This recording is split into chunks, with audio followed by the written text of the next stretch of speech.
Hello বন্ধুরা, welcome back to my channel.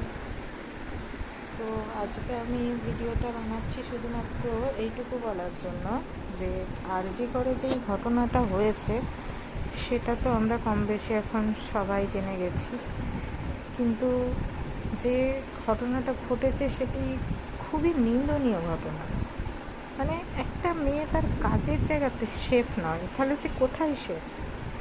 এই নিয়ে আমরা অনেক মিছিলেও বেরিয়েছি, আশা করি আপনারাও সবাই বেরোচ্ছেন, বিশেষ করে মেয়েরা। শুধু মেয়েরা নয়, আমি ভাবি মেয়ে ছেলে দু দলকেই পায়ে পা মিলিয়ে এর বিচার চাইতে আমাদেরকে বেরোতে হবে। কারণ এগুলো আমাদের সাথেও কোনো না কোনো সময় হতে পারে। যেমন আমি এখন পড়াশোনা করছি, বিএড করছি, কলেজ যাচ্ছি, তো কলেজ যাচ্ছি, সেখানে কলেজে তো আমাদের তাহলে সেফটিটা কোথায় থাকলো? হসপিটাল, যেখানে একটা সবথেকে ধরতে গেলে সেফটি জায়গা, বাড়ি বাদে যে একটা হসপিটালে কোনো পেশেন্ট বা কিছু থাকে সেটা সেফটি জায়গা, সেখানে যদি এরকম হতে পারে তাহলে স্কুল কলেজ এগুলোতেও তো হতে পারে। তাহলে তার বিচারটাও তাহলে হবে না।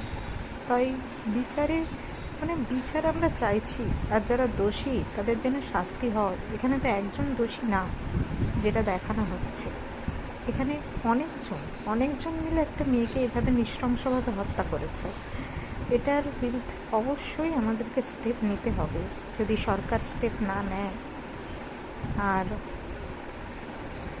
আশা করছি এটার বিচার আমরা পাবো, কারণ এত ছাত্রছাত্রী, এত জনতা সবাই পায়ে পা মিলিয়ে বেরোচ্ছে, উই ওয়ান্ট জাস্টিস। তো আশা করছি আমরা এটার বিচার পাবো। আর